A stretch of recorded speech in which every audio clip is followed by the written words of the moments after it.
On today's episode, we remember Kobe Bryant. I spoke with Larry Nance Jr., who spent his rookie season on the Lakers during Kobe's last year. He was on the court when Kobe scored 60 points. He shared a bunch of stories about Kobe that you're going to want to listen. That's coming up later. First, here's my conversation with Tom Haberstroh talking about all the latest in the NBA. All right, Tom, we know the starters for the NBA All-Star teams. Of course, we have to figure out how those are going to be shuffled up, but we do know the East and West starters voted on by the fans, media, and players. Well, one guy who was not named an All-Star was Jimmy Butler. News came out that he was suspended this week for another 2 games after missing a team flight. And we had a whole bunch of news kind of operating around that Butler suspension with the Suns making a trade. The Suns traded their unprotected 2031 first-round pick to the Utah Jazz, and that's going to them for 3 firsts. They get the worst of first-round picks via the Cavs, Wolves, or Jazz in 25, 27, and 29. So my understanding from this deal is that Phoenix did this. Well, for the Jazz, it's obvious. They get the highest value pick in the draft. They consolidate. But for Phoenix, my understanding, talking to sources, is that this isn't necessarily to set them up for Butler. It helps them get Butler. But more than anything else, this just opens options. For a long time, they've been trying to flip Jusuf Nurkic. Well, they haven't had a first-round pick to attach to him that made any sense to attach to him. Now they do. And what if there's no deals to be made? What if Bradley Beal is unwilling to waive his no-trade clause? And what if you can't get Jimmy Butler or anybody else? Well, maybe there's something this summer. Maybe this summer Devin Booker or Kevin Durant asks out and you have to rebuild. Well, guess what? You have 3 firsts and you have the ability to trade multiple firsts now. And maybe you get 6 firsts for Devin Booker or 4 firsts for KD, some massive haul. And then suddenly you have over 10 first-round picks. So I think for them, it just simply restores this previously empty cupboard of draft picks. And now they can trade up to 3 plus swaps in the coming years. I'm blown away by what the Suns did, because now they have a ton of versatility to get creative as we near the deadline here. It was great work. It was great work. When you look at the Suns and their leverage in these negotiations, they were cornered because they only had that 2031 to send. Like let's say in that 3-team proposal where we earlier talked about the Detroit Pistons taking Bradley Beal's contract and then the Miami Heat getting Tobias Harris, Tim Hardaway, and some picks or whatever it is. The Suns only had 1 pick. Where are you going to send it? To Detroit or to Miami? The talks would be dead at that point because they only have 1 trade to offer to either of those clubs or any team looking to get into this action. The Suns basically took a nice pizza slice and cut it into thirds, but the thirds are like, if you cut the pizza horizontally, like they're not great, equally sized picks here. They're not like they're the last of the least favorable of Cleveland and Minnesota in 25 and 27 and 29. And so you're basically guaranteeing that it's going to be either, a 20th pick or worse in those first round picks, given the trajectories of those 2 clubs. And I think that by doing that, it gives them optionality.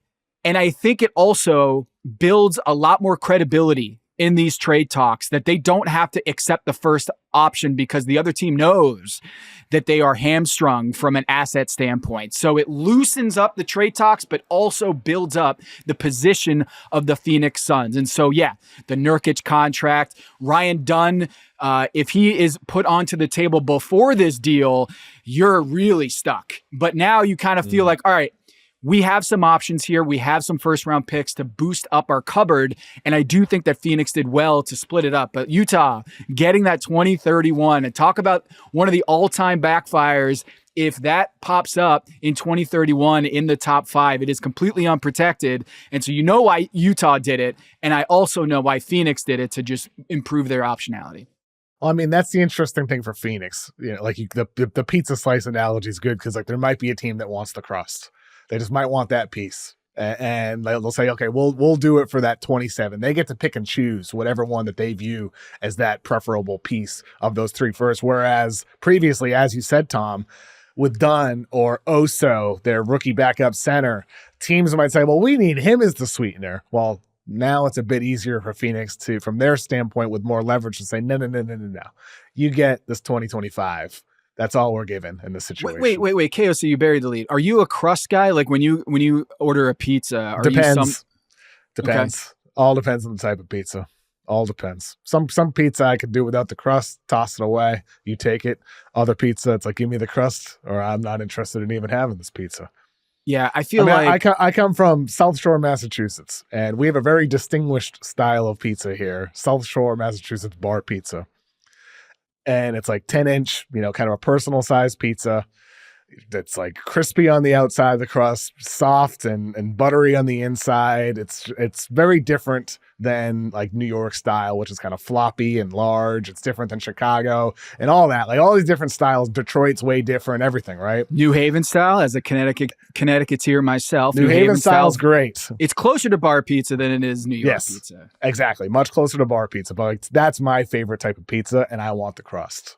Yeah, to me, leftover pizza, like if you, like my girls, if we get pizza and I have some leftovers, like a pizza crust is basically like a garlic breadstick in disguise. Like if you heat it up and then you throw some olive oil on it, some garlic, some Parmesan, you can't really beat that. So I'm always a fan of holding on. Very, very fancy, Tom. I just heat it up or eat it cold. I'm a savage. I don't know. A cold crust. Oil. Yeah. That feels like a heavily protected second-round pick, in my opinion. Oh, yeah. God, I love cold pizza. I like cold Italian food. I'll take out leftover chicken parm and eat it out of the fridge. Oh, yeah. Okay, now cold we're Italian? talking. Okay, yeah. Good. Glad we're on the same page here. Yeah. Well, I do think that the Jimmy Butler trade, like, it becomes more likely, right, Kev? Like, it becomes more likely after this Phoenix Suns trade. But like you said, it does feel like the Suns have a little bit more ability to be picky here. Is like the conversations get a lot more intense. And I just think that Jimmy Butler coming into that Portland game where he comes back and he wears the Phoenix Suns colorway, it's just, like, wow. Like the trolling that he's doing, and then he misses the team flight. Here's the report from Anthony Chang from Miami Herald. With Jimmy Butler in Miami on Wednesday night after the Heat suspended him for 2 games, he made an appearance at the Reserve Cup draft and dinner hosted by Moncayo Ocean Club. Butler is listed as an honorary chairman and co-captain for this weekend's Padel tournament in Miami. So I know he has some business arrangements that he's going to be an ambassador for these companies. Every player has endorsements or some sort of business relationships, but still, it just seems like this was maybe the last time we've seen Jimmy Butler in a Heat uniform. And honestly, with the trade deadline a couple of weeks away, I think it's reached its time. I think the trade talks have run its course. Jimmy Butler's selfish. This is a big slap in the face of the fans. I know for him, this is about, getting back at Pat Riley. This is about getting his money. It's not about winning. Otherwise, he'd be open to certain other teams. It's about getting his long-term contract above all else. But I just think this is the biggest slap in the face to the Heat fans after you had some good years there. It tarnishes what you built there and what you did. Because at this point, the Heat fans I know in my life, they're like, just get this guy out of here. It shouldn't be ending this way. But it is because of him. And the Blazers blew him out the other night. And what stood out to me is Spo benched Jimmy Butler and Bam Adebayo for basically the entire second half. It was like there was a rally of the Heat's second unit that were coming back and rallying back from like a 25-point deficit. And they didn't bring back Jimmy. They didn't bring back Bam, which to me was Spo, maybe it's just getting rest and load managing. Why bring it back in a blowout? But to me, it was significant message to Bam and Jimmy is like, no one's above not bringing the effort. If you don't bring up the effort, if you're not playing team basketball, your ass is going to be on the bench. And I thought that was a pretty big statement is they didn't play in the fourth quarter against a Portland Trailblazers team that is rebuilding and not in a position to be blowing out title contending teams. And it's very clear that this Miami Heat core, not title contending and not giving the best effort. Do you think Bam is actually a keeper from Miami? Because if I asked that question a year ago, I'd think it was just absolutely stupid to even ask it. He's a top defender in the NBA. He was expanding his range as a shooter. He was still very good as a roller. This year, he's career low from 2-point range, still finishing at the rim at a poor rate in comparison to what he did before. Defensively, as you said, the effort level is not the same right now. He's 27 years old, getting paid a hell of a lot of money. Bam is playing like a guy that I wouldn't want to commit that amount of money to unless you're guaranteeing me he goes back to his all-star form. But for all the crying from Bam, I'm not getting defensive player of the year, I'm not getting voted like I should. Well, you're not showing why on the court this season. You're not showing that you have resilience battling through adversity here. So from a Heat perspective, I feel like Bam is getting pulled down by this whole Jimmy Butler thing too, whereas somebody like Tyler Hero, you're seeing him lift his game up. He's getting better. Other Miami Heat guys like Jaquez have not been as good either.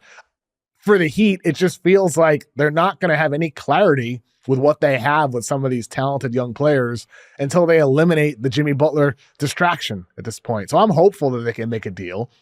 But that's going to come down to a lot of X factors here that, Beal no trade clause, whether Phoenix even wants to do it for whatever the price is, if another team pops up, if Memphis comes out of nowhere, even though Butler, no guarantee he'd get a long-term deal there, could be a team that he doesn't want to go to. But it's a lot of X factors here for Miami that make things difficult. But at the end of the day, the Heat just feel like a what do we have team right now, whereas last year it was a we know what we have, we just got to get a little bit better. Who would have thought that people would say Tyler Hero is the face of this franchise going forward, not Bam Adebayo? But he's taken a big step back. Like, Bam has had a very disappointing season. The three-point shot has not been as advertised. The expansion of his game, like you said, hasn't been there. I mean, we've seen Pat Riley, demand, challenge Bam Adebayo to become a 20-point scorer in today's NBA. Now he's at 15. This is not a guy who's taken a step forward. If anything, he's taken a step back, a big step back this season. And I still hold out hope because defensively, I mean, it was an aberration the other night against the Blazers, but defensively over the entire season, he's been a top 5, top 10 defender at his position. But I think when you look at the overall scope of this team and the cloud that Jimmy Butler has brought, Bam Adebayo has been one of the biggest casualties of this fog that they've been in. If you did the top 5, top 10 most disappointing players this season, Bam Adebayo is close on that list. That's a good segment for us. We'll do an all disappointment team at some point later in the year. I mentioned the Bradley Beal stuff, and earlier in the week, there is from the Arizona Republic, Mark Bartelstein, the agent for Bradley Beal, came out on the record for the second time about this Bradley Beal stuff. And Bartelstein came out and said, the reports that are out there are created out of thin air. And that was about Beal lifting his no trade clause for, these are the teams mentioned, the Bucks, the Nuggets, the Heat, or the Lakers.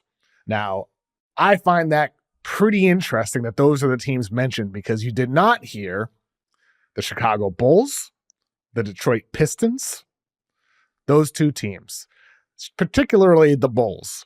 The Bulls are interesting because The Athletic, the same day, reported in a group post that the Bucks' goals are to cut enough salary to get under the second apron, which would allow them to trade enough salaries to aggregate together. And the goal is to get perhaps Beal or a star like Chicago's Zach LaVine. Now, that's interesting to me, Tom, because a few weeks ago, when this Butler stuff was still in the early days, it might have even been a month ago for that matter, one source said to me, one of the primary hopes for Phoenix getting rid of Beal is Chicago. And I had heard nothing about that since then. Zero, nothing. Nobody mentioned Chicago as a destination for Beal. So I just kind of, filed it away like, okay, this might be nothing. It might be total BS. But it's just interesting that this comes up now as we approach the deadline that the Bucks could be going after Zach LaVine. Now, there's a deal to be done there. I was on Bill Simmons' podcast on Wednesday night. I laid this out to Bill. The deal could be something like this, Tom, where you see the Bucks get LaVine, the Suns get Butler, the Bulls get Beal, the Heat get Khris Middleton and Pat Connaughton, and then the Pistons or some other team could take on Bobby Portis. And that works financially. Then you would spread out some picks amongst those teams that deserve them. Like I think, Bulls would get something for taking Beal instead of LaVine. I'm sure the Heat would want something in there as well. But a deal like that just feels like it makes sense. It just makes sense to everybody for that matter. Heat get rid of Butler. Bucks upgrade from Middleton with his bad ankles to LaVine. Pistons get a versatile center for their front court rotation in Portis. Suns get Butler. I think there's something there. I really do when you're connecting all the dots. LaVine's good, man. He's really awesome. good. under the radar, a guy who I was just running the numbers here a second ago.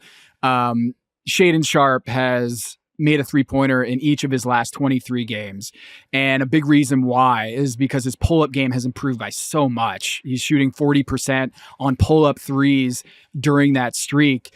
The number one guy in pull-up threes this year, or at least since December 1st, is Zach LaVine, and it's by a mile. 47% since December 1st. Almost 50% of his threes going in off the bounce.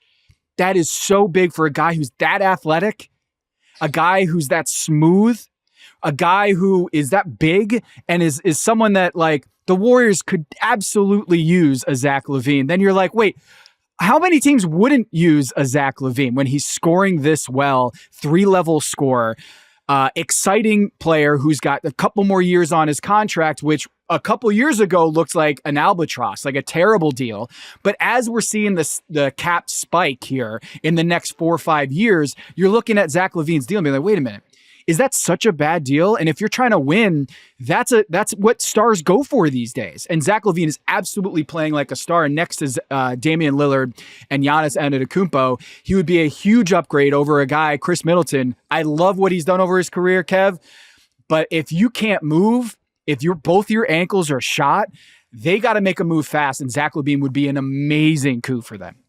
Now, if the Bulls were to indeed have a willingness to take on Bradley Beal, and the reason why they might is because Billy Donovan was his college coach at Florida. They could reunite together. Maybe Beal, he restores some of his value, and then the Bulls could flip him at some point towards the end of his contract. Or maybe they keep him. Maybe he just gets better. But for Chicago, you would get picks. If you're Phoenix, I said this to Bill, and he agreed with me. I'm not sure you will agree with me. I said I'd rather have LaVine than Butler if I'm the Phoenix Suns. Do you agree with that statement? No, I don't. Just the same problem we had with Bradley Beal is the duplicitous role, the skill set of Kevin Durant, Devin Booker, and Zach LaVine. To me, I need an intense playoff raiser. That's Jimmy Butler. Over the last 6 years, Jimmy Butler has the second highest win shares of any player in the last 6 postseasons. The only guy who's better is Nikola Jokic. The guy raises his play in the postseason in a way that we need from a team that has Kevin Durant and Devin Booker, 2 guys that just got swept last year and are on the verge of being in the play-in. I want Jimmy Butler's attitude, penetration, the ability to score in the mid-range. I know the three-point shot isn't there in the regular season, but in the postseason, he shows an ability to step back from 3 and hit it at a high percentage. And defensively, if he doesn't have to be the number one guy on your offense, I think he is a lot more able and capable and has the disposition to guard the opposing best player and be that hound and create turnovers on the defensive end. Is Zach LaVine, Bradley Beal that guy? I don't think so. For me, the two-way upside and just the leadership, I know it's weird to say leadership, but this guy did carry that Miami Heat team to 2 finals trips. I do think that kind of asset, that skills of Jimmy Butler on and off the floor, it's just a better fit to me with Phoenix than Zach LaVine. Yeah, he's so old though. That's where I have concerns. I mean, I know you're old as is with KD, and there's a an end of the road with him at some point. LaVine's still only 29, turns 30 in March. He's younger, just an elite shooter. 45% from 3 on catch and shoots the last 4 of the last 5 years, 37% from 3 on dribble jumpers last 4 or 5 years. Like, these are elite marks for a guy. Great mid-range shooter, great at-rim finisher, lob guy.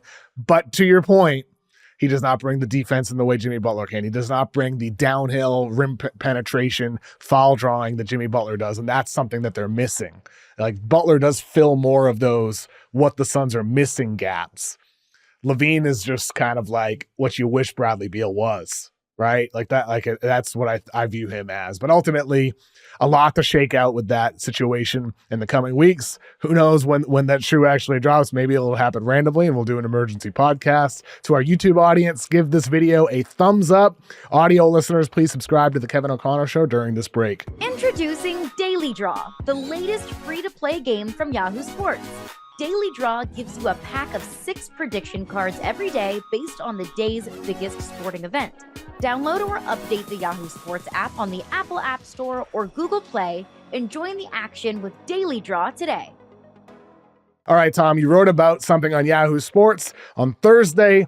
You said why the Spurs should trade for Stephen Curry. This is a great article to read on Yahoo after earlier in the week I wrote about, hey, the Warriors should blow it up. Yeah. I made the case for that. I laid out some fake trades within that article on Yahoo Sports, but one of the teams that I didn't have as a Steph team for this season was the Spurs. I said that's more of an off-season thing. You made the case for Steph to the Spurs. Make it to me here, Tom, and listeners. The rookie scale contract is why you make a deal for Steph Curry.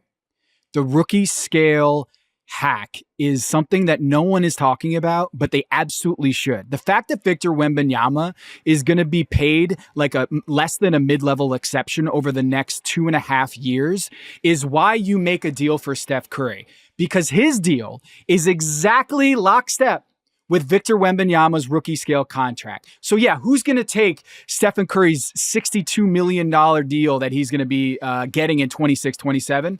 Well, when Victor Wembanyama's making $16 million that year, you can convince yourself that, hey, I got those two dudes for basically $80 million going forward for the next 2 years.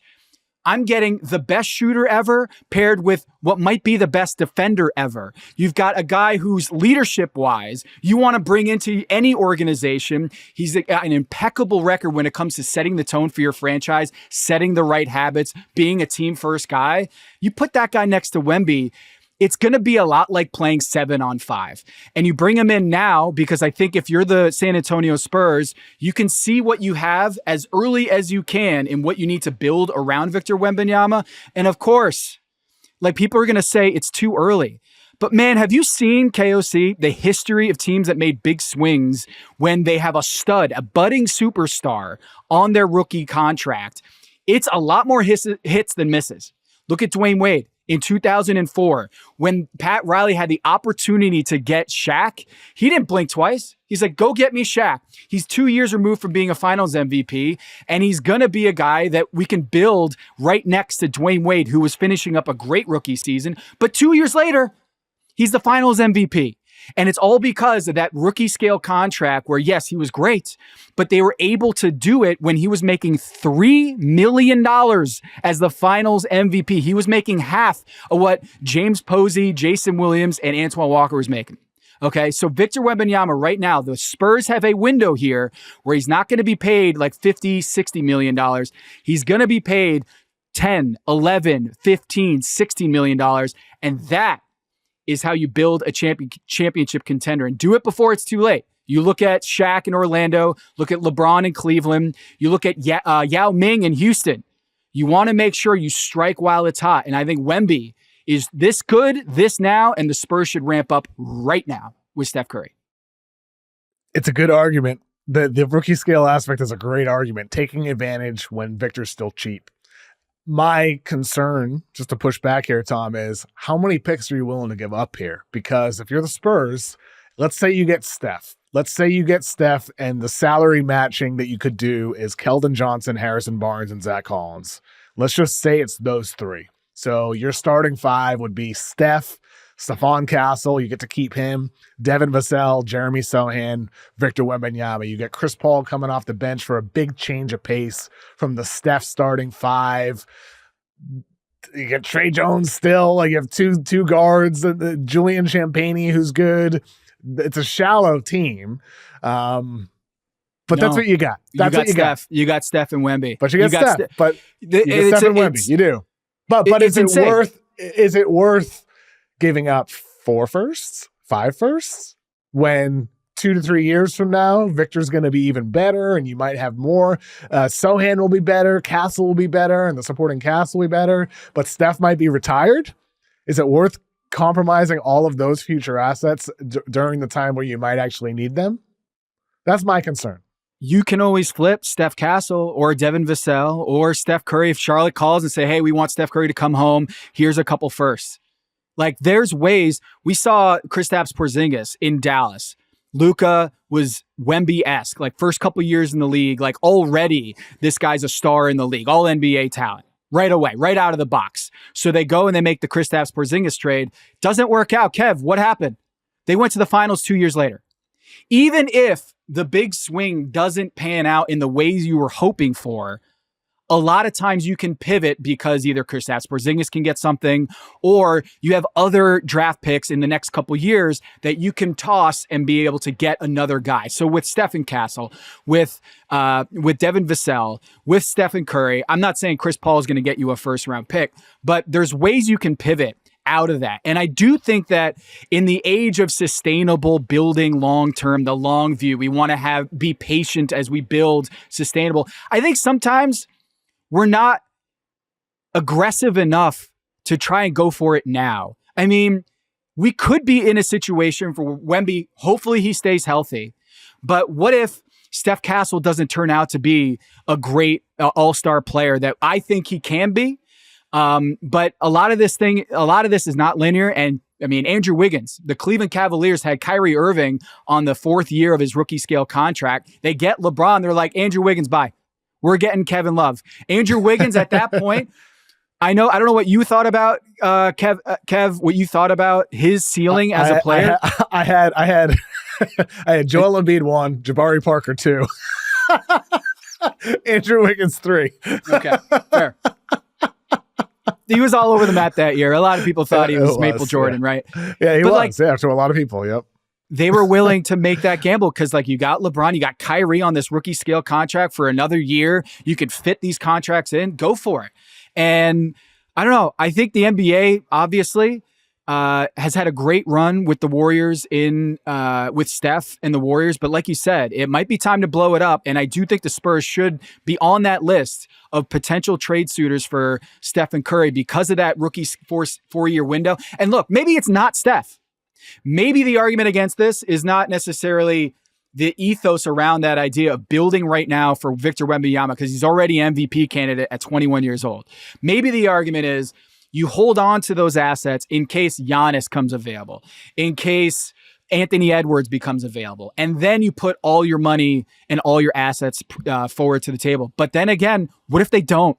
Or what if Wemby, I don't know. I just feel like in year 5 or year 6, we tend to think of things as being, it's really hard to predict the future, but bird in the hand, Steph Curry is still a top 10 player in the league. And what if that guy does not become available in the next couple of years and you just wasted the rookie scale years, which is a huge piece to building a title contender and even a champion is that rookie scale year. Look, Tim Duncan did it. Tim Duncan, David Robinson, like they won a championship in those rookie scale years because they were able to keep that core together around Tim Duncan, who's making pennies compared to what his value was. Well, I mean, that's why, last year when Victor was a rookie, before even he made his debut, when he was drafted, I made the argument that the Spurs should go get Brook Lopez and they should try to go get some veterans and they should try to win with Victor. And my argument was because by the end of the year, he's going to be one of the 25 best guys. I think he ended up one of the 15 best players at the end of last season. I had him on one of my all-NBA teams. This year, I think he's top 5, 6, 7, that general range. He's already one of the top 10 guys without a question because of his defense and what he can bring on offense as well. The Spurs, they have 9 first-round picks that can be traded. They have 12 total incoming. So if they gave up 4 in a swap for Steph, you still have a lot left over as well. So there's an argument to be made that you have so many to cash in. You should just cash some in now and optimize your chances when Victor's cheap. And if Giannis or somebody else does become available at some point, are we sure OKC's going to go for him with their picks? I'm not, considering their team situation. Are we sure he'd want to go to Brooklyn? Are we sure he'd want to go to Utah?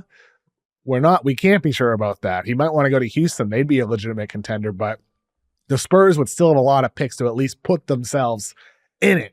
And plus, he'd have the connection with Steph there if he were to become available. And I don't think he will necessarily. I just don't. I'd be surprised right now unless things really go sour for the Bucks like they did at the beginning of this season. But it wasn't too long ago we were talking about Giannis trades. It was October, November when we were. I mean, I feel like when we look at the history of the NBA, it's easy to say, look, we should just hold and wait on Wemby. Wait a few years when he's in his prime. but there's just as many examples, and LeBron is the most famous one, of you didn't build around this guy quick enough, and he was out. I mean, Orlando with Shaq, it was a situation about money, and that the Lakers came in and offered him a crazy contract compared to what the Orlando was doing. But we like to think that in year 2 of what they were building in Orlando, like, they're not going to lose Shaq. I'm not saying Wemby's going to has any inclination to leave San Antonio, but we tend to think of things in the future with rose-colored glasses, or at least that things are going to continue the way they are. And I just feel like with a guy like Stephen Curry, who has not been made available. I should say this for all the Warriors fans watching. He has not been made available.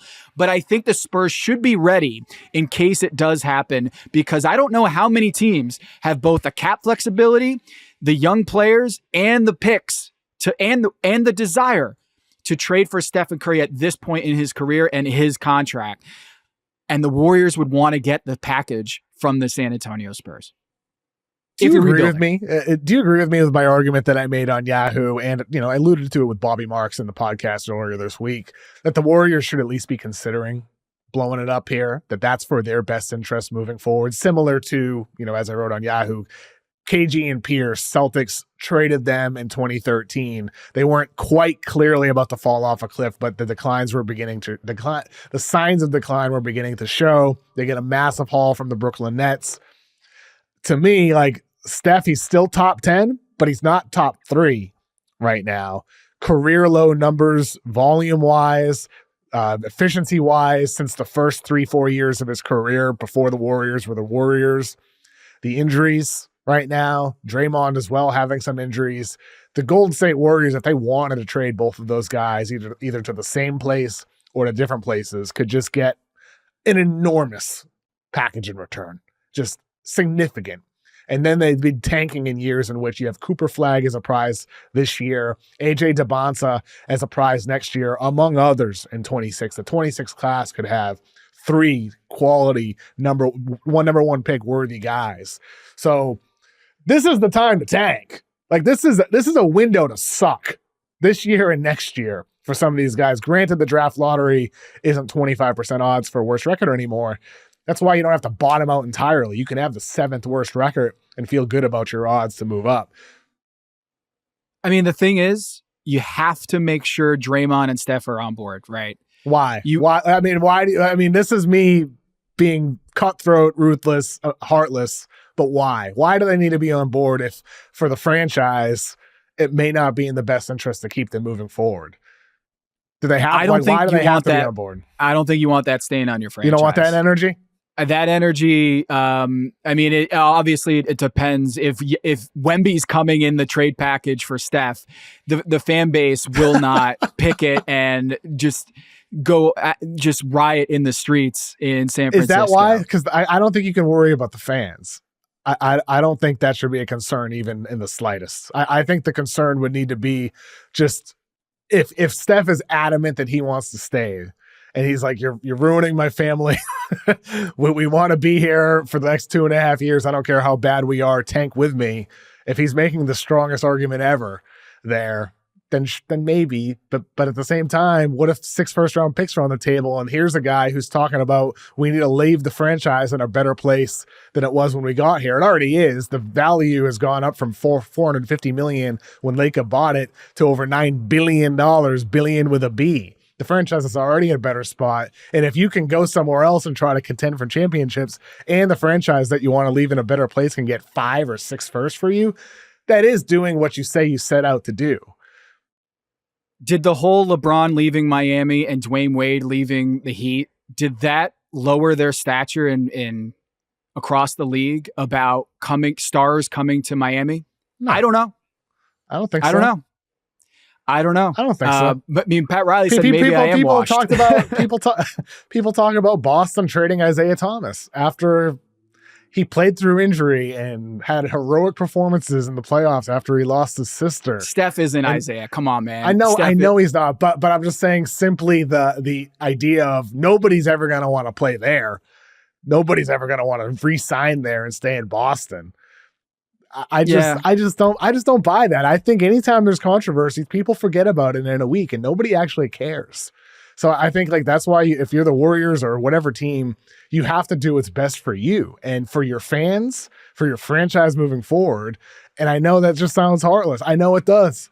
But it's just the way I grew up as a Boston sports fan. I saw it happen over and over with my favorite players being traded, and it led to winning. I think you have to make those tough decisions sometimes. You're talking about the Red Sox here with Noma? With Noma. Yeah. Noma. Yeah. Yeah. I'm talking And about Tom it with the Patriots cutting Lawyer Malloy a week before the 03 season. They lose 31-0 in week 1 against the Bills. Then they beat the Bills week 17, 31-0, final week of the season. Then they go on to win a Super Bowl. Lawyer Malloy gets cut. I remember all the talk on Boston Sports Radio was, what are the Patriots doing cutting their Pro Bowl safety? What are they doing here? We can't trust Belichick. They got lucky the year they won the Super Bowl. They're not going to win another one. And then they go on and win 2 more. And then they win 3 more down the line. They go to many others. Like I just, to me, like I think sometimes those are the tough decisions you have to make. It'd be awesome if he can be a lifer, but here's the thing: if you're gonna keep Steph and if you're gonna keep Draymond, you have to give those guys the best opportunity to win it. To me, that's more of a slap in the face than trading him. It's a bigger slap in the face to keep the guy, and he's winning 40 games every year. That to me, that's the most insulting thing you can do. If you're ranking the biggest. Trading him to the San Antonio Spurs. Number 1 is keeping him and not trading your future first round draft picks in order to build around him. So like that's kind of the way I feel about it. I don't know if that's twisted, but the lifer stuff to me is like it doesn't change his legacy at all if he doesn't spend his whole career wearing one jersey. Well, it's just the reason why I say it is not so much the fans. I guess I mentioned that, but what I was also going to get to was the players and whether they feel like, hey, watch out for that. They're snakes over there in Golden State. They told him Snakes one everywhere. thing. I'm just saying, like, I know. I would feel really, that would be really tough for me to trade. Steph Curry made that Joe Lacob and that organization $6 billion. That just seems out of succession, man. And maybe the Lacobs are Succession and they are Logan Roy, but it does feel like that would be, I mean, that was a TV show. But like the idea is like, you really are that cold-hearted that even if Steph wanted to stay there with his family, you're going to trade him to Memphis or wherever. That's tough. But I will say, the Nomar situation, it had run its course when Boston traded him for Orlando Cabrera and Dougie Mint. Like that feels like a moment where, yeah, it was Nomar Garciaparra, but it wasn't peak Nomar coming after the wrist injury and just the weird dynamics with the front office stuff prior to the year prior, right? We don't have that with Steph right now. Yeah. Like Steph is still a top 10 player, which we could not say about Nomar Garciaparra at that time. And I do think that guys can fall off fast though, Tom. Yeah. They can fall off real quick. KG went from still like top 10 defensive player to averaging 20 minutes per game and averaging 3 points in the matter of 2 years. It can happen fast. We might be seeing it right now with Paul George. The signs of decline for Steph, I'm telling you, still top 10, but he's not the same level he was even last year. And that's where it's like, well, wait a minute. What if it's about to begin? What if it is? What if it is? What if it is? Do you know what the Then you're fountain of stuck. youth in the NBA is? It's Victor Wembanyama. Have you seen how good Chris Paul has been this year compared to last year? Oh, if you play next to Victor Wembanyama, the things he does defensively for Steph Curry and the things offensively for Steph Curry, I mean, he's going to add 2 years to his career. He's going to just by virtue of playing with Wemby, Steph Curry is going to be playing into. I agree. For the Spurs, yes, but for the Warriors, he's like Steve Kerr still got him running around all game. Yeah, all game I know. long. Like those miles are adding up more and more and more and more and more. We are not far away from the post Achilles Kobe Bryant era. If with the kind of like supporting cast and how bad they are without Steph Curry, like that Lakers team where they're just trotting out Kobe Bryant because he's Kobe. It just feels like to me, you make the trade sooner than later because, like you said, it could go down fast with Steph Curry, and he's got some knee issues right now. But if I'm San Antonio, I'm not thinking twice about making that deal. I am making that deal 100 times. I remember Tim Duncan and David Robinson and what they did. I feel like it would be a similar thing with Victor Wembanyama and Steph Curry, and I think their fit would be even more seamless and compatible. I think it would be, I think if you're looking at OKC, how are we going to go beat OKC? You get the greatest shooter in the NBA. I like it, Tom. I hope we get some rumors around Steph this trade deadline or this offseason. For now, we just have a couple of news notes before I bring on Larry Nance to talk about the life of Kobe Bryant. We got Dereck Lively news out for quite a while now with injury. The Mavericks now are going to be starting Daniel Gafford moving forward. Dereck Lively out with a significant foot injury. This is bad news, man. Like multiple months he's going to be out, pushing against April when the playoffs began. I worry for Dallas, man, that this could end up a lost year with all these injuries they've had. It just doesn't feel like good energy for them right now. This, to me, is an example of why the NBA's parity era is really just the injury era. We talk about parity like it's about competitive balance in the CBA and all this stuff. We're discounting the fact that these star players, I know Dereck Lively is not, all-star, all-NBA caliber, but so many of these title contenders, their trajectory is ruined by injury. And the Dallas Mavericks are poster child for this season, where Luka Doncic is hurt, Kyrie Irving's in and out of the lineup earlier this season, Dereck Lively gets hurt. It blows up any sort of trade opportunities where you can move either Daniel Gafford or Dereck Lively to go get another guy. I think you and I had talked about Draymond Green potentially being in Dallas, and you move either Gafford or Dereck Lively because you have two of these similarly talented players as vertical spacers, young guys who can play that role. You get a different guy in Draymond Green. This totally blows that up. And now we're going to see 1 year after they were in the Western Conference Finals that they're probably not going to get anywhere close to that this season. Why? Not because of parity. It's because of injuries. And I feel like when we look around the league, and what is the reason why we haven't had back-to-back repeat champions, we're discounting the fact that these guys, these star players, are not playing nearly as much as they used to. So while there were dynasties or teams were going, the Pistons, the Bulls, the Celtics, star players are only playing 60, 70% of their games now. And that, above all else, is the reason why, I don't know why I got on this rant with Dereck Lively, but it just, the fact that the Dallas Mavericks are maybe going to miss the playoffs this year after being so promising last year, getting to the NBA Finals, it's not because they made the wrong decisions. It's because player health is so much more fragile now than it used to be. And that, to me, is as much a reason why you're seeing parity in the NBA than anything. I think that's spot on, Tom. That's a big part of it with parity. There was other news. Jared Vanderbilt coming back to the Lakers on Saturday. Finally get a look at him. I mean, all year long, Lakers fans in my life have been joking about how Pelinka's not going to make a move until Jared Vanderbilt's back. Well, here he is on Saturday. You're going to get a look at Jared Vanderbilt. That's great for them to get him back with that defensive versatility. They need the help. Their defense is not able to stop any penetration at all. So adding him is a big boost for their defense, hopefully. You mentioned Kobe Bryant earlier, Tom. I'm bringing on Larry Nance Jr. coming up next to talk about his life. They played their Larry's rookie season together, was part of Kobe's final season. I'm just curious, Tom, do you have a favorite Kobe memory? I just remember covering him in Miami, and it was, I want to say 200 reporters for a regular season game around Kobe. It was insane. Like the ability for him to command the room and command just the entire NBA was in his hand, like at any point, just on court, off court. And then to see it with your own two eyes, how much of a big deal it was internationally and how many international reporters were flying into Miami just to talk to Kobe Bryant. I remember sitting next to Pau Gasol on that court at a shoot around. And it was just me getting a one-on-one with Pau because everybody wanted to go hear what Kobe had to say. And it was just this moment of like, man, this dude's he's different. He's different. Just not just the basketball stuff, but seeing in person how much of a magnetic personality he was. I'll never forget that scene where, as a 25-year-old covering the NBA, you just don't forget moments like that where you just see a guy who has a complete, like that commercial, complete orchestration, command, conducting the entire league at his fingertips.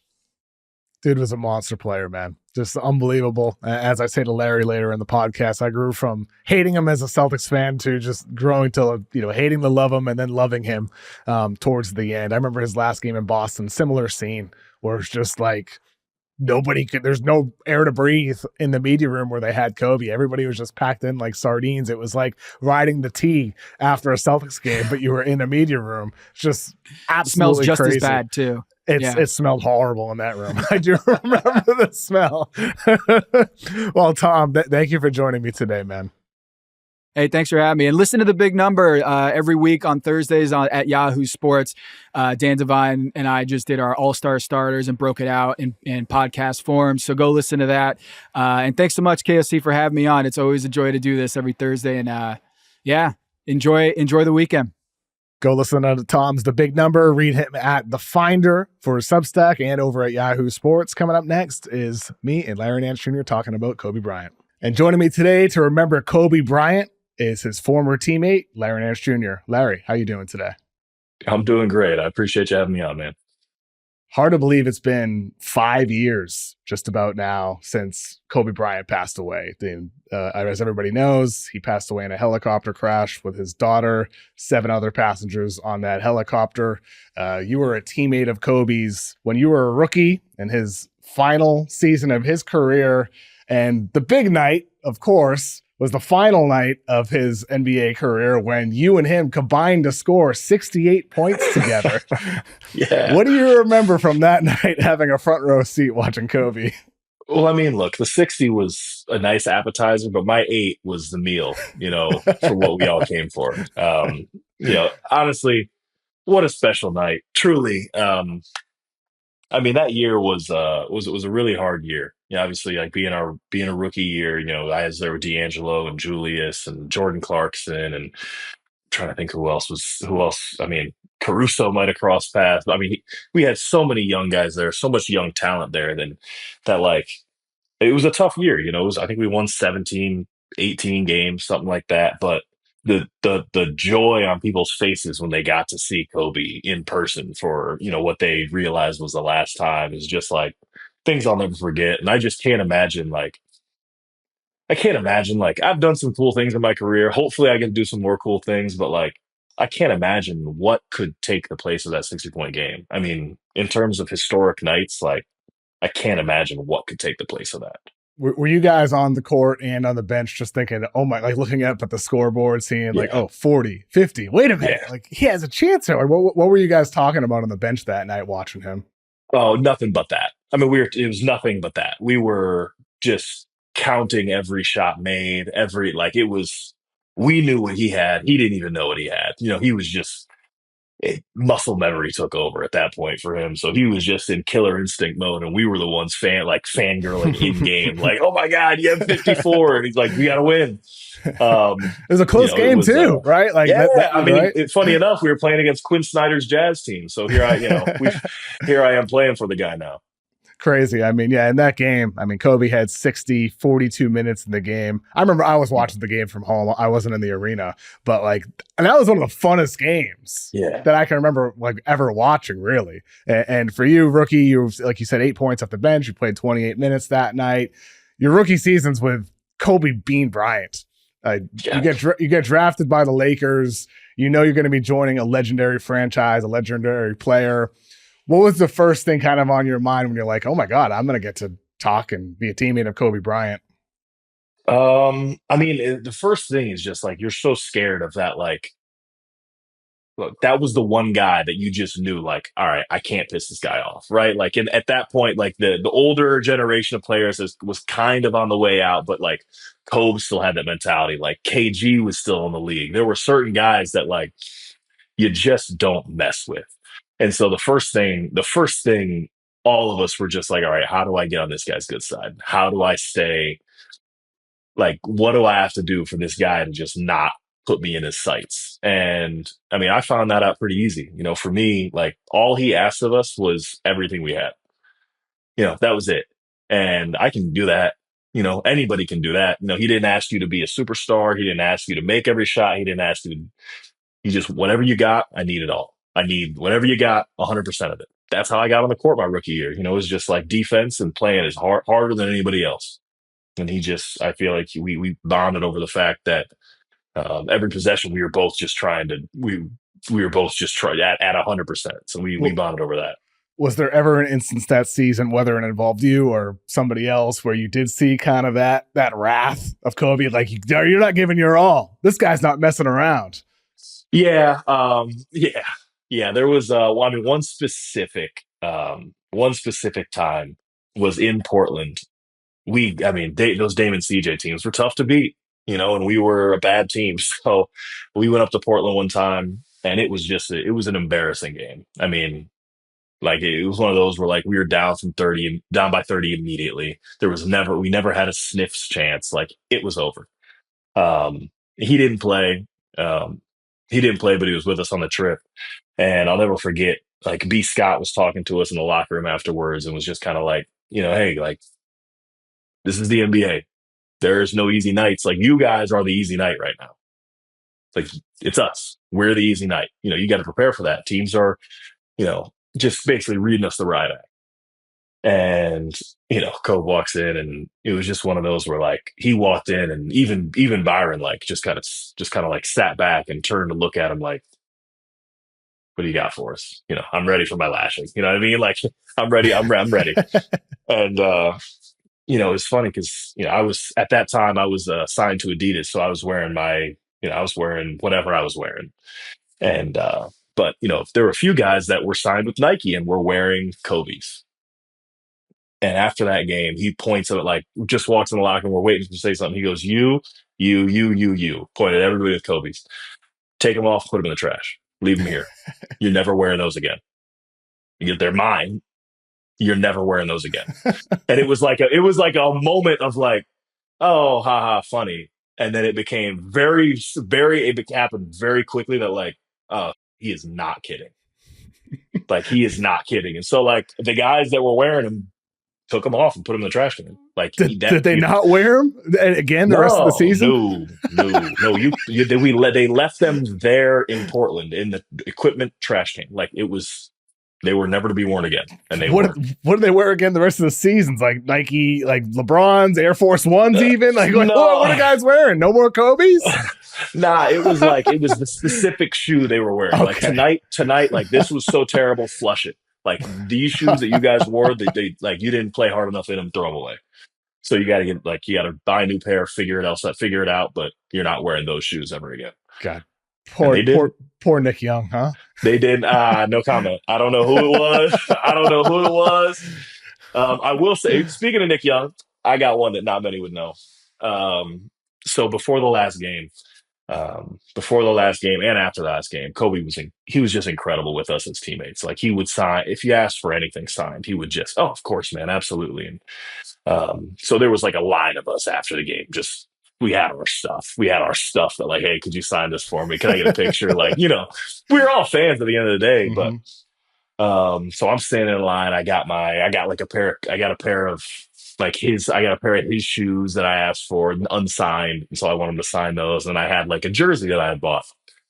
And so I have him sign these things. And it's like, man, thank you so much. It was an honor, like truly a joy of my career that I got to do this with you. Thank you for having me. And just told him what I had to tell him. And then after me was Nick Young, who again, notoriously signed he was with Adidas, and he would wear Kobe's. He would wear Crazy Eights. And that was the only time Nick was like, hey, man, can I get you to sign these? And hand him the Crazy Eights. And Kobe was like, man, get these out of my sight. And like put him in the trash can himself. And like, it was such a funny moment because like Nick and him always had that banter back and forth. And you always thought that like, all right, it's the final game. Like, he'll do, he's just, he's not even paying attention to us. He'll sign whatever. But it's like when Nick handed them shoes, it was like, no, he's not like, this is who he is. He's not signed. Like, I'm not signing them. And it was funny because, like, again, of course, they had some banter back and forth. Nick had a jersey too, and he signed that for him. But it was just like a funny moment of like, oh, this really is your guys' relationship. Like, it is a nonstop joke.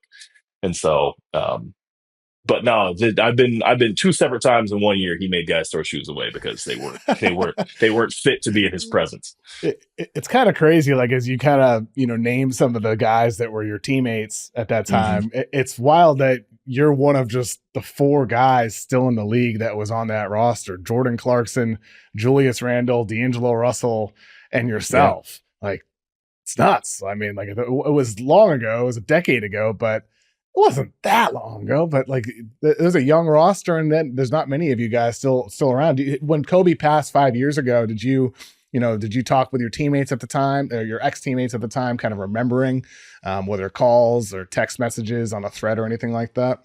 Yeah, I reached out to a few of them, just kind of let them know, like, hey man, thinking of you, hope you're doing all right. But that, I mean, that was such a, you didn't want to talk. I didn't want to talk about it. I didn't want to talk about it. I don't necessarily want to talk about it. Like, I don't know. Like for me, he holds such a special place for me specifically. Like the guy could have ended my career before it even started. He could have ended my career before it even started. Whenever you get a chance, and I'm sure whoever's listening will do the same thing. Go, you can go look up what happened on my draft night involving my Twitter and him. And he could have ended my career that very moment. And a lesser man, like I will say, like a lesser man, shoot, I might have ended that kid's career. And the way he just embraced me, it was like, man, water under the bridge, welcome to the team. Um, and then from that point, just helped me grow as a person, as a player. I will never find somebody that made as big as an impact on my career as he did, just because I wouldn't have been here without his grace. Truly, like there's nothing anybody could say to me that's going to take him from the top spot in my mind. Like that guy is good in my book always. I mean, I think for Kobe, I think there's probably a level of like forgiveness with players entering the league when they were all kids once as well, who probably went through a phase hating Kobe Bryant, whether it Right. was for, the stuff that happened in 03 in Colorado, or whether it was on court personality. I mean, as a fan, I used to hate Kobe. I Yeah. hated Kobe. Like in those those 2000s years, I was like, this guy doesn't pass the ball. He's a ball hog, bad teammate. And then like growing up a Celtics fan, the Celtics faced Kobe and the Lakers in the finals. And like, there's an admiration of Kobe where it's like, oh my Mm-hmm. God, this guy is a killer. He's everything that I love in Tom Brady. He's everything Yes. like Yankees fans love in Derek Jeter and all these great athletes, these great players. You admire them for that, just that killer instinct, that mindset. And so over the years, it's like the hate grew into love to hate, grew into really admiring and loving him as a player in his latter years and appreciating him for who he was. So I think for Kobe, there's probably, as wise as he was as a person, there's probably a level of self-awareness.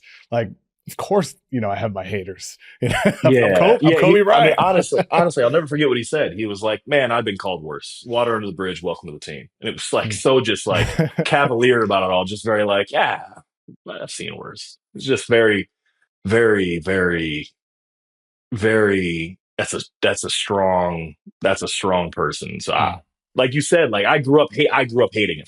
I'm from Cleveland. I mean, it was Yeah. Bron, it's Cavs, it's Bron, everything. That's how I grew up. And so, it was Bron and Kobe. And of course, like I'm from Akron, Ohio. Like Bron is my guy. And then of course, as I got older, I went to college and, it's funny. I took a public speaking class my junior year. And I still have the PowerPoint. I'm almost positive I still have the PowerPoint.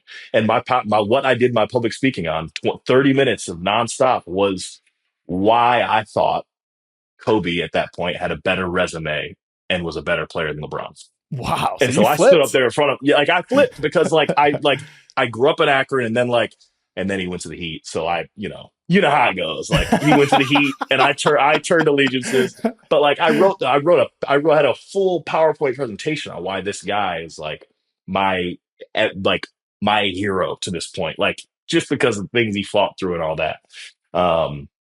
But then just to be on the same team with him and him just again giving me the grace that he allowed I just can't imagine what more I could do in my career to top that. And I don't know, man. It's hard to beat.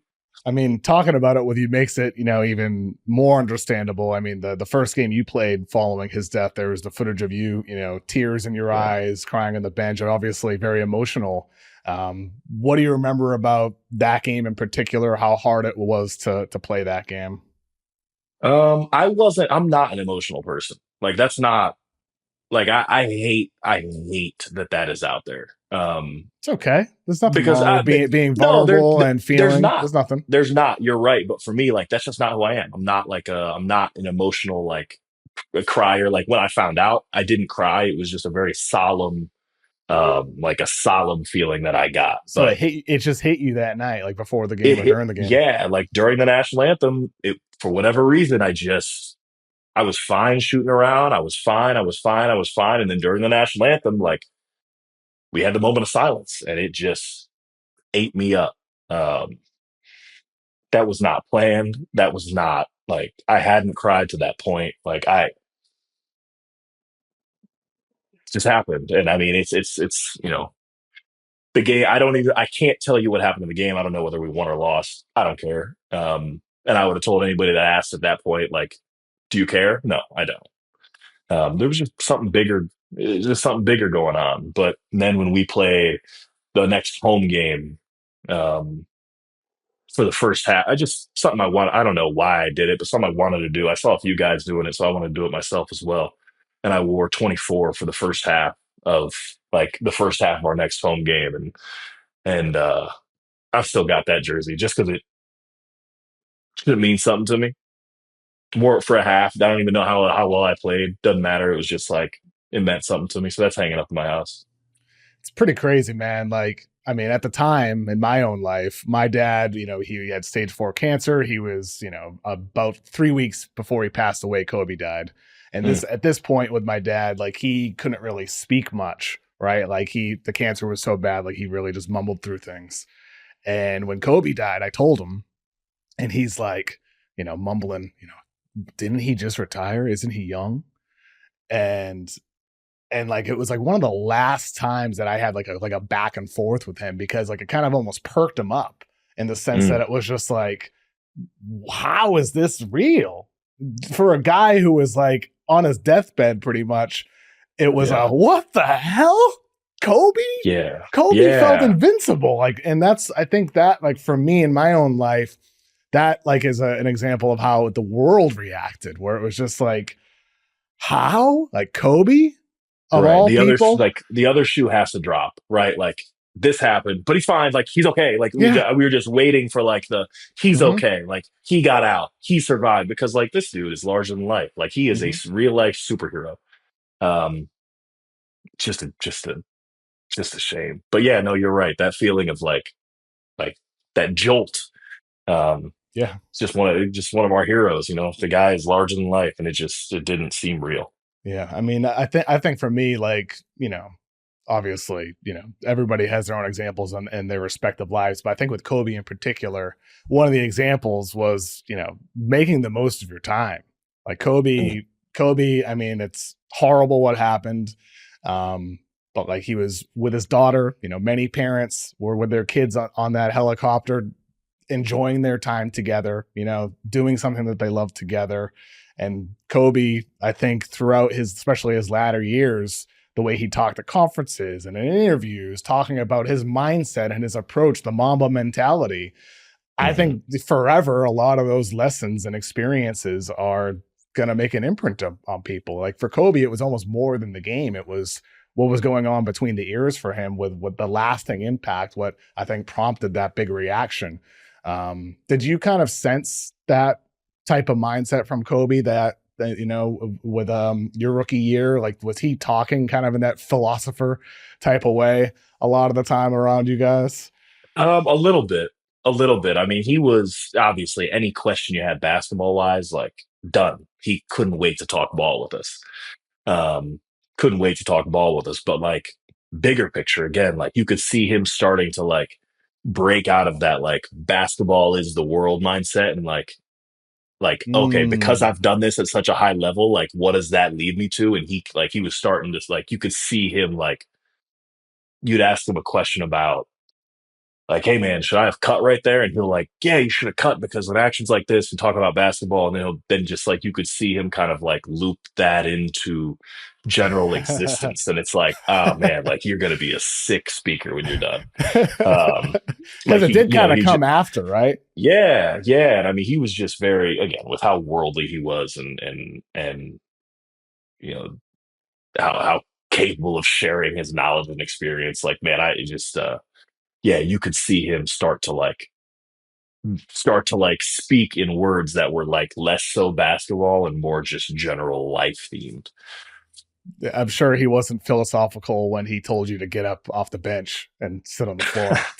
No, but like it's funny that clip shows up every now and again, and I love it. I love it. I really do because like that's a rite of passage in the NBA, right? Like that's just what we do. When an older guy who has more years comes in and says like, "You have a spot," like, "Hey, I need that spot." You got it. You got it. Your years outmatch mine. I have respect for you and what you've done. It's yours. That's just that's just across any sports league in the world. Anybody would tell you that. But specifically that it was like the dude could ask for the shirt off my back and I would have given it to him. That's Kobe Bryant. Like he could ask for, hey, can I have those shoes? Yes. Whatever you need, dude. It's yours.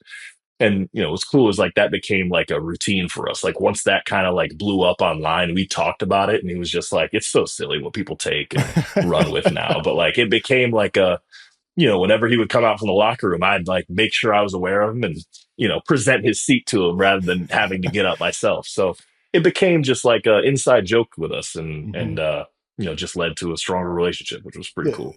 This might be a silly question, but like you mentioned earlier how like nobody obviously wanted to piss him off. You wanted to give maximum effort and all that. But the flip side is like there's some clips I found on YouTube where you guys are like the bench, the young guys are going crazy, a little rally, down 15, now you're down 8, like you're just going nuts. And then the camera pans to Kobe and it's just deadpan. Were there moments that you guys didn't want to look too happy around Kobe? No, because he never made us feel judged for it. He knew like Julius was 20, D'Angelo was 19, JC was 21, I was 21. Like we're kids. We were just kids on the Lakers. And so it was sick. Like we were just living our lives and he wouldn't ridicule or put us down for that at all. It was very much so like, yeah, like have your fun. Now, like if we're losing and you're laughing, that's not funny. And like that has stayed with me forever. Like if we lose a game, it's not funny. There's no laughing in the locker room. It is let's get out of here. Let's leave. It's not a joke. Is that a lesson you've kind of taken as you've gone from young player to now a veteran in the NBA where it's like you kind of, pass that along to some of the young guys? Yeah, absolutely. I mean, it's we play 82 of them. You know what I mean? So like it's very easy to get caught up in like the one game. Like, yeah, we lost it. We lost. That happens. We gave our best. Like it happens. Nobody has won every game yet. So, getting too high or low on any given game is counterproductive in my opinion, but like very much so after losses, it's like once the coach leaves, it's business. When you obviously your dad was a former NBA player as well, played with Kobe. He won a dunk contest. And then, 13 years later, Kobe Bryant won a dunk contest. You were, I think, 4 or 5 years old at the time. But do you remember anything about that? Did your dad's cool factor go up at the time after Kobe won it? No. I honestly, I didn't get into basketball till late. Like, so I didn't, him winning the dunk contest, I have no recollection really of him winning it, like at the time he won it. But what made it that much cooler was like when I did it and got to see everything that goes into it and, kind of experience it for myself and then being like, damn, my dad won that. Like the very first ever. That's pretty cool. The longer I've gone in my career, the more impressive my dad has become to me because you start to realize like what it takes to belong, what it takes to get here, what it takes to stay here. So the longer I'm in, the more kudos I have to give him. Never to him, though. I'll never tell him this. Why not?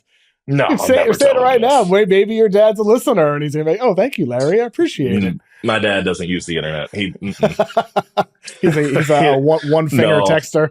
Yeah, that is a boomer if I've ever seen one. He is.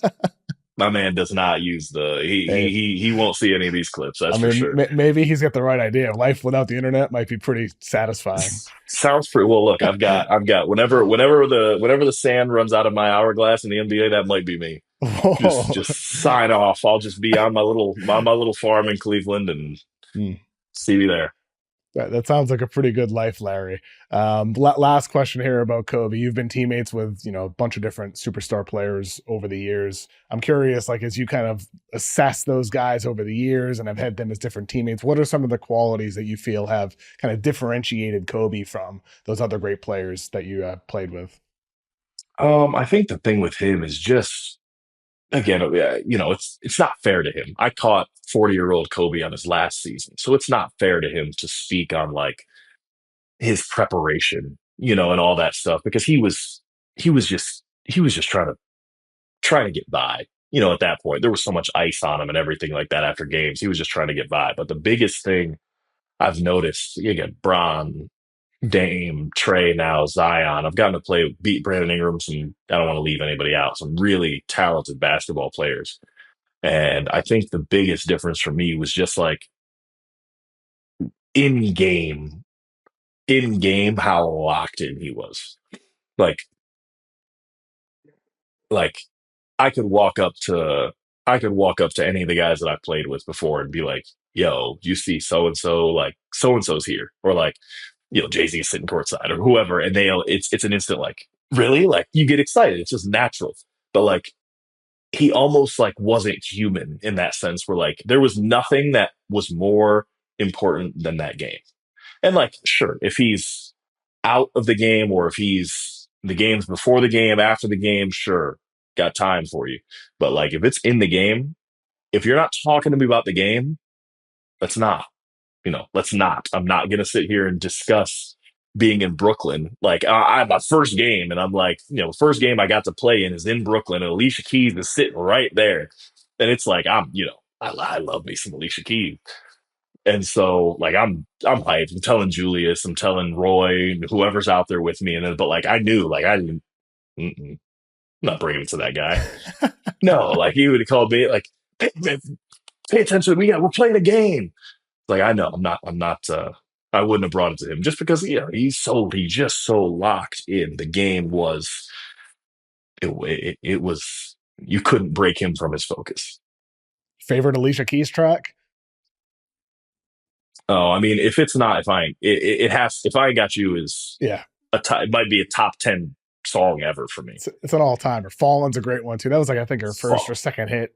Excellent. Fallen's a good one. A good one. A little bit of trivia for you. I took sign language in high school, and our final exam was to be able to sign a full song. I did Fallen. So. Oh wow. Yeah. Perform that in front of my class. That's cool. Do you retain any of it at all, or is it just all escaped you at this point? No, I'm pretty fluent in sign. Yeah. Wow. ASL. That's awesome. Yeah, I took it 4 years in college, 4 years in high school. So I just couldn't do Spanish, man. Couldn't do it. That's awesome. That's cool. I took 4 years of French, 2 in middle school, two in high school. I don't remember any of it.